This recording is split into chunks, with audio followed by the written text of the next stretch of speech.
Order! Order! You are an incorrigible delinquent at times. Behave yourself, man!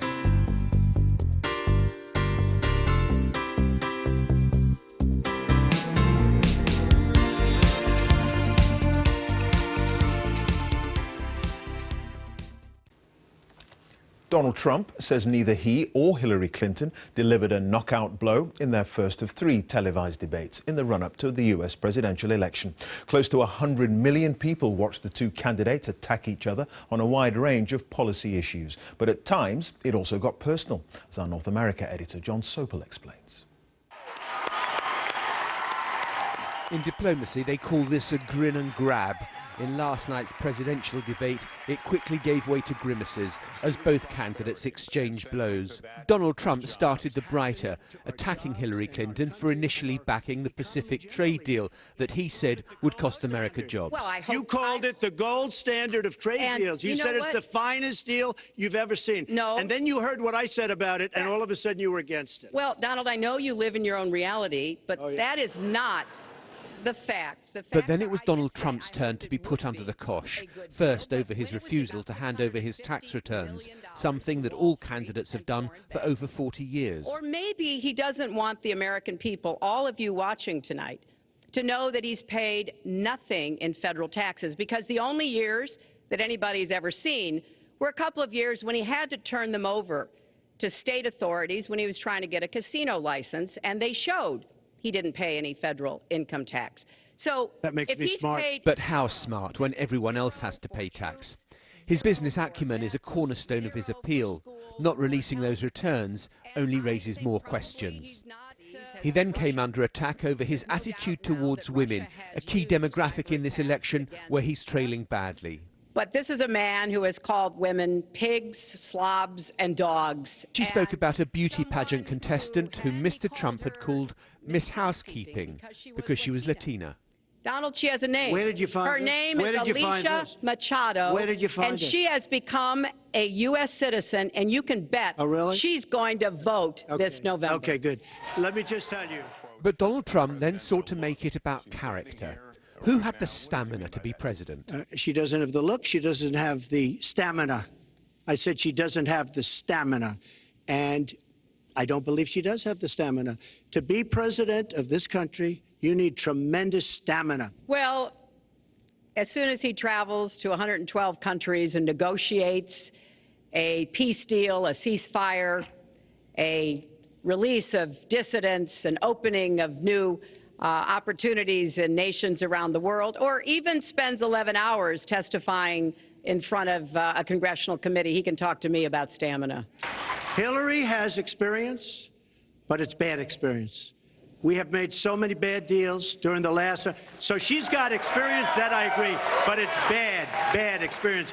Donald Trump positioning himself as the political outsider resonates with many disillusioned Americans.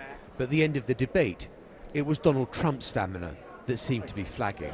Here in the spin room, both sides are claiming victory, as you'd expect, and Donald Trump has come in to do his own spinning. He had one question to answer in this debate. Did he have the temperament to be the next commander-in-chief, the next president? And on that, maybe the jury is still out. Mr. Trump, are you satisfied with how it went? Well, no answer came to that particular question, but he has complained today about the debate moderator saying he was unfair to him. You don't normally do that if things have gone really well. Listen, if this had been conducted under the Queensberry rules, the referee would have brought the 2 fighters together and raised Hillary Clinton's arm aloft. She did very well. But there's always been a gap between what the experts think and what the American public sees. They think Donald Trump did well. Now, has he won over some of those new groups that he needs to attract to win the presidency? Probably not. But there are still 2 presidential debates to go, 42 days of campaigning. This isn't over yet, not by a long chalk. Clive. Indeed. John Sopel in New York. Thanks, John. They clashed relentlessly over trade, tax, over trustworthiness, sexism and race. According to the pundits, Hillary Clinton emerged the winner after last night's presidential debate, although Donald Trump rated his rival's performance as a C+, vowing to hit her harder next time. But did it change any voter's mind? Our Washington correspondent, Kylie Morris, is in New York. Well, John, we won't know the reaction from voters in general for a few days. But remember, this debate was in fact Hillary Clinton's to lose. She is the one who is under most pressure, most intense pressure from the polls at the moment. But in the room last night, a few things were very clear, that she was at her weakest when she reached for canned, prepared lines, but she became more at ease as the debate progressed and she landed more points. Donald Trump started strongly, a bit like a sprinter in a marathon, but he seemed to disappear down rabbit holes, offering lengthy explanations and sometimes appearing wounded. So more on the spin later, but first the debate itself. I thought it went great. It was the most critical performance of the campaign so far. The reviews are in, and guess what? Donald Trump was brilliant. He told me so himself. So did you win any more votes tonight? I hope so. I think so. You feeling confident? I do. Thank you. But in truth, there were moments in the debate when his opponent clearly got under his skin. Hillary Clinton played strategically even as she walked on stage. That, "How are you, Donald?" a deliberate use of the first name he dislikes being called. Viewers in the living rooms, bars and basements of America watching on as their options for president sparred over the economy and trade. You've been doing this for 30 years, and now you're just starting to think of solutions. I will bring back jobs. You can't bring back jobs. Well, actually, I have thought about this quite a bit. Yeah, for 30 And years. I have Your done husband signed a lot. NAFTA, which was one of the worst things that ever happened Well, to the that's your manufacturing opinion. industry. That is your You go to opinion. New England, you go to Ohio, Pennsylvania, you go anywhere you want, Secretary Clinton, and you will see devastation where manufacturing is down 30, 40, sometimes 50%. His battle cry for workers in swing states, one of the Republican candidate's better moments, which he reflected on in the spin room afterwards. Did a great job. So what was your strongest moment? I think talking about trade, maybe, because she's so bad on trade. We're losing our jobs. We're losing everything. I think talking about trade. But as the argument turned to tax and his failure to release his tax returns, things went slightly off the rails for Donald Trump. Why won't he release his tax returns? Because the only years that anybody's ever seen, they showed he didn't pay any federal income tax. So That makes if me he's smart. paid zero, that means zero for troops, zero for vets, zero for schools or health. In case you missed that, before the big sigh, that was Trump saying, "That makes me smart." At one point he seemed to be bragging about the fact that he hadn't previously paid tax. That's not really presidential, is it? What you saw was Donald Trump the statesman. Don't you think that there are so many moments that he could have just continued Bragging about not paying tax? Let me answer your question. There are moments that he could have continued to hammer her, but he took the high road. Whatever road he was on, the direction was unclear. It got stranger.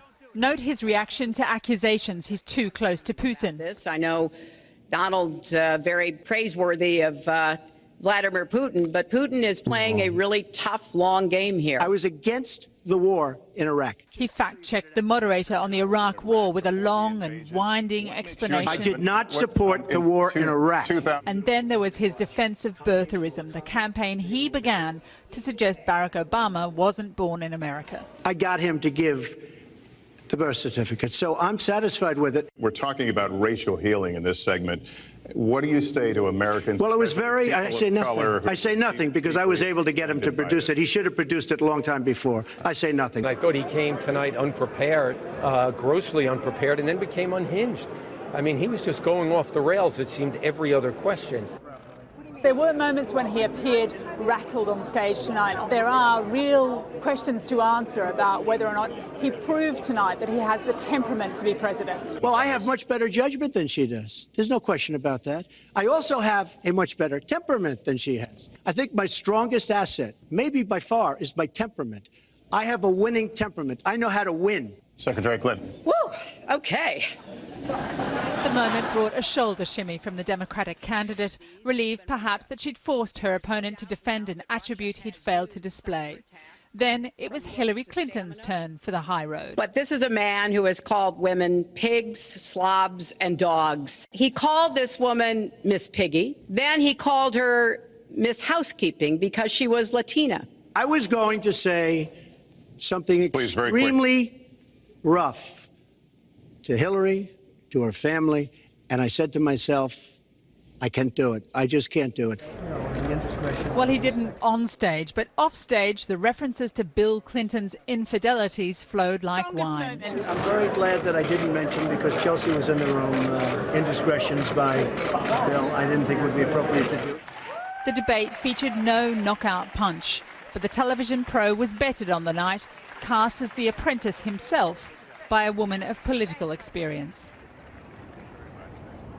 Well, it seems most voters took away the message they wanted to hear from last night's debate, but was anyone's mind actually changed? Inigo Gilmore was out and about in Charlotte, North Carolina last night to see what voters made of the Trump versus Clinton clash.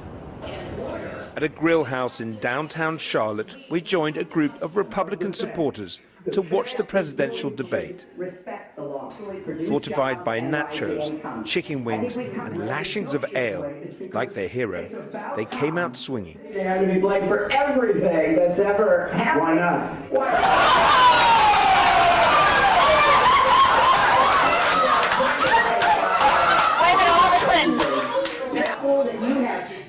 I think she's a liar. It's full of crap. It's like Obama. She mentions stuff like that. She's a total hypocrite. Not accurate. Fired up by Donald Trump's verbal sparring, at moments they mocked Hillary Clinton. And there was real anger too.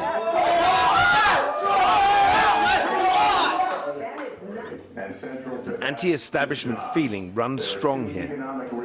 Well, he's a better businessman. He's got more business experience. Because it would so advantage you and the business you do. You've been doing this for how many for years? 30 years. 30 years. Why are you just thinking about these things right now? Come on. Even though Hillary Clinton claims overwhelming support among African Americans, Trump has some fans in the city, which has seen a week of protests over the killing of a black man.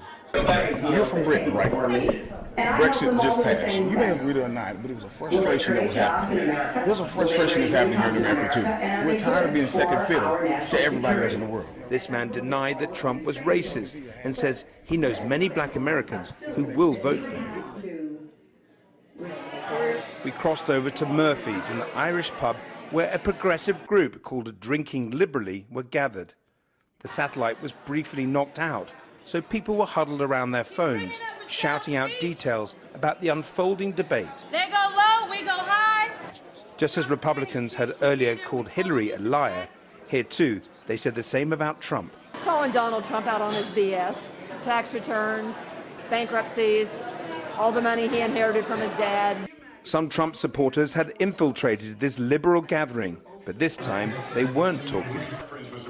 These men aside, many here were impressed with Hillary Clinton's performance. Coming across as likable. It's also important that we look at the entire global situation. She looks.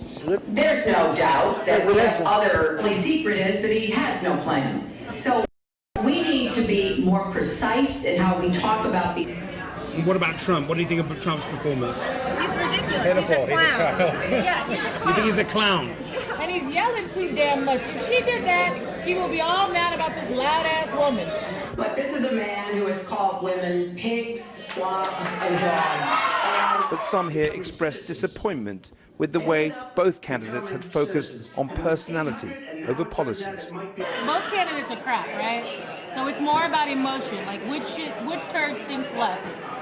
It's all emotion and rhetoric. It doesn't matter about facts or policy. It's just which person offends you the less. So joining me now from Miami in Florida is Roger Stone, who's a political advisor to Donald Trump. Mr. Stone, can I ask first, in what way did Donald Trump display, do you think, the character that's required to be President of the United States on stage in the debate last night?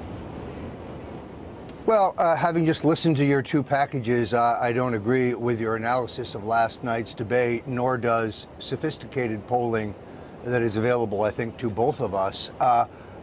Mrs. Clinton had her moments, so did Donald Trump.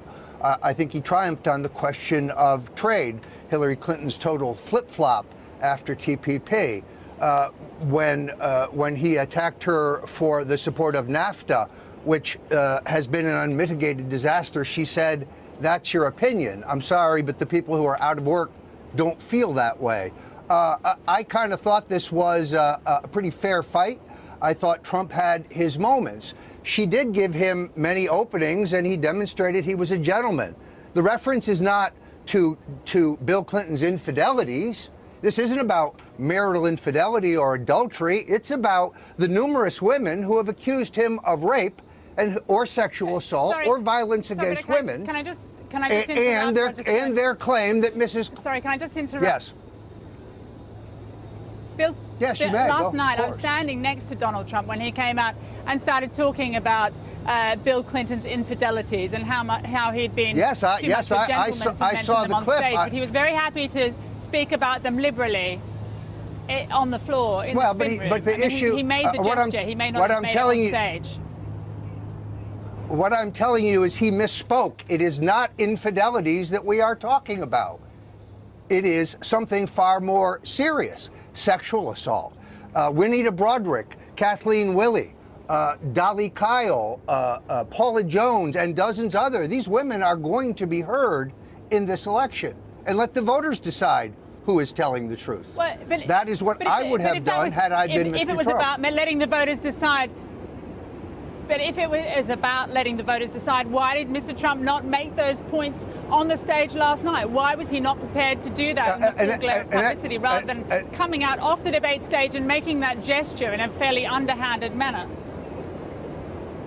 An excellent question. Fortunately, there are 2 more debates. Look, no one puts words in Donald Trump's mouth. No one scripts him or programs him and coaches him.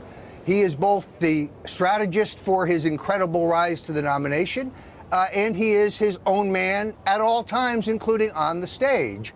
But infidelities that's not what this is. That is a misstatement, in my opinion. He didn't talk about. I mean, Mr. Stone, sorry, you say that you didn't appreciate our assessment of what happened last night, but just looking at local newspapers in Arizona, the Arizona Central is saying, our view, Clinton takes down a national bully. The Des Moines Register prepared Hillary Clinton clobbers Donald Trump in the debate. Cleveland, round 1 goes to Hillary Clinton.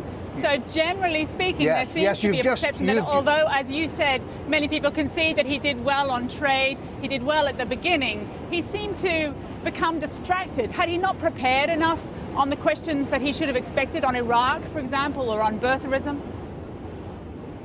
With all due respect, you cite a bunch of liberal-leaning newspapers of the old media. BBC, NBC, ABC, you folks, the New York Times, the Washington Post, you no longer have a monopoly on information. The New York Post, a startling win by Trump. The Richmond Times Dispatch. These are newspapers only the polls. Swing state voters are reading today, sir. No, they're the newspapers that used to move huge amounts of votes when they had a monopoly. Are they influential? Yes. But there are conservative newspapers who said that Trump scored a victory. So the view is not monolithic. What's important, of course, is what the voters think. The voters who are reading these newspapers, the voters who watched the debate, the voters who are getting their news online. Now 50% of voters, not in broadcast, not in cable, but not in the newspaper, but online. It's a new day in political America. Is it, Mr. Stone, just finally, is he going to turn up for the next debate? I think so. Hillary Clinton, I think, gave him a number of openings that he didn't take. There was no discussion of the corruption of the Clinton Foundation, and so on. Thank you so much. Many thanks. Sorry, but we have to leave it there. Thank you. That's all fine. from here in New York. Now it's back to the studio in London. Kylie, thanks from New York. Donald Trump began his own post-match analysis almost as soon as he stepped off the podium after last night's first presidential debate, which ranged over trade, race, foreign policy, temperament, his, stamina, hers. He claimed his microphone was defective. He insisted he didn't sniff his way through the debate and that Hillary Clinton did not get under his skin. He said he's really eased up because he didn't want to hurt anyone's feelings and he may hit her harder next time. With the background of tightening polls, the consensus among the pundits was that Hillary Clinton edged it. Well, so much for opinion. Here's Emily to take us through the debate in numbers. Come on, man. First number of the night, 30, the minutes which matter, when the audience is actually switched on. Trump dominates. He opens well, cornering Clinton on the past trade deals signed by both Bill Clinton and Barack Obama. NAFTA is the worst trade deal maybe ever signed anywhere, but certainly ever signed in this country. And he accuses Hillary Clinton of flip-flopping on the Trans-Pacific Partnership deal, which she did. You were totally in favor of it. Then you heard what I was saying, how bad it is, and you said, I can't win that debate. But you know that if you did win, you would approve that, and that will be almost as bad as NAFTA. Nothing will ever top NAFTA. Next number, 0. Zilch, nada. The amount of federal tax Donald Trump admits to paying. Maybe he doesn't want the American people, all of you watching tonight, to know that he's paid nothing in federal taxes, because the only years that anybody's ever seen were a couple of years when he had to turn them over to state authorities when he was trying to get a casino license, and they showed he didn't pay any federal income tax. So if he's paid 0, that means... That's right. You hear Trump saying he was smart not to pay tax. And by the next morning, he's saying he did pay it anyway. Big one this time, $33,000. Trump offers to release his tax returns in exchange for Hillary's 30,000 or so lost emails. Will she bite? She concedes her error. I made a mistake using a private email. That's for sure. And if I had to do it over again, I would obviously do it differently. The night was always going to be dominated by fact-checking and lies. So how do those numbers read? I counted 34 false claims for Donald Trump and 4 for Hillary Clinton, along with 2 misleading claims for each. So as always, neither of them was entirely truthful, but also, as almost always, Donald Trump was by far the more dishonest one. But wait, after half an hour, a growing realization there's an extra player in this debate, Trump's nose. The country's in deep trouble. We added what Lester, they're taking on Mexico. They have a VAT system. That later. But number of sniffles that leave audience unable to concentrate on anything else. We reckon about 15. If you want a recount, we won't fight it. It spawned its own Twitter account. Perhaps we should check with it. So who had what the pundits might call possession of the argument? Here are the interruptions in numbers. 17, Clinton of Trump, and 51, Trump of Clinton. Let me say there's nothing crazy about not letting our companies bring their money. The other thing I think is important. It would be squandered too, believe me. And don't forget old Lester Holt, the moderator, who gets interrupted too. Mr. Trump, a lot of these are judgment questions. You had supported the war in Iraq before the invasion. What makes your judgment? I did not support the war in Iraq. 2002. That is a mainstream media nonsense put out by her. I was against the war in Iraq, just so you put it out. The record shows otherwise, the record but why does not show why that. is your judgment The record shows that I'm right. When Lester gives up, Hillary steps in. Donald supported the invasion of Iraq. Wrong. That is absolutely wrong. Proved over and over again. Wrong. He actually So how does it all end? Let's put this in some sort of context. Percentage who thought Clinton won, according to the CNN poll, 62. PPP gave Clinton 51. And the typical poll bounce that a debate winner gets, well, between 2 and 4 percentage points historically. No wonder she couldn't resist this slightly smug tweet. Clinton, by all the usual metrics of performance, won this debate and seems to have brought more of the undecideds in the polled focus groups towards her. But don't think we're falling into that old trap. The people who watched the debate were a little bit more democratic than the electorate as a whole. So people who tuned in, they might not necessarily be the same kind of people who are trying to make up their minds, and they may not look like the same kind of people who turn out on Election Day. The only number that matters on November the 8th is this one, 270, the number of electoral college votes needed to win the presidency. Trump has so far proved that none of the usual rules of engagement apply to him. The debates, a party piece of entertainment rather than political intent, may be no different. Emily, well, let's talk now to Joe Klein, the political columnist for Time magazine and the font of wisdom for the presidential politics for many years. He is in New York. Joe Klein, good evening to you.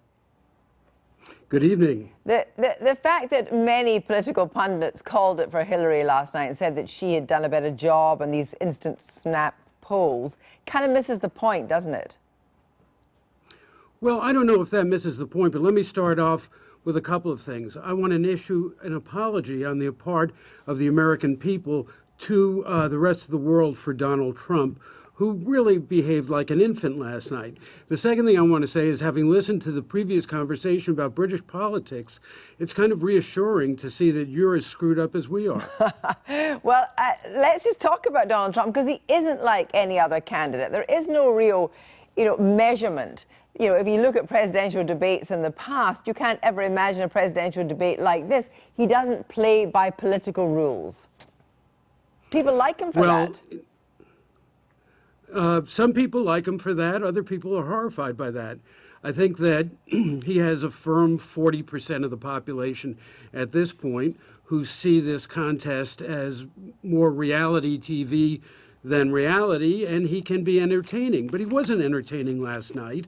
He was imprudent. He was impertinent. He didn't make the arguments that he might have made. It was really, he was really incompetent. But if you imagine that, we heard that 80 million watched that debate last night, and for many of them, that would have been their introduction to this campaign. Once the presidential debates start, they start paying attention. So on the basis of that debate alone, you talk about him being, all but crazy, but actually, a lot of people out there, if the polls are to be believed, are looking at him last night properly for the first time, and possibly liking some of the things he said, about jobs, about trade, and so forth. Well, that's true, and it's too bad we didn't have a chance to really get into that, although because his positions on those issues are kind of nonsensical. He called the North American Free Trade Act agreement, which was passed by Bill Clinton in 1993 after having been negotiated by George H.W. Bush. He called it the worst disaster in history.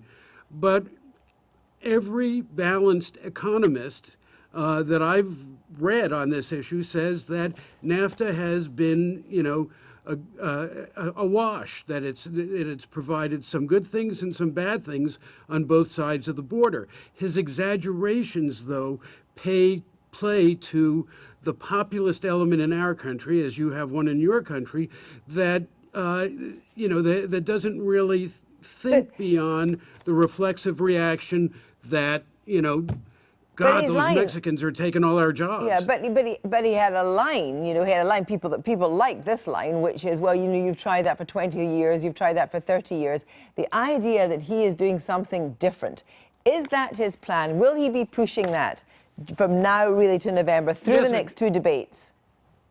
Well, if he's competent to do so, but he doesn't seem to be. He walked into that debate with a very strong argument on national security.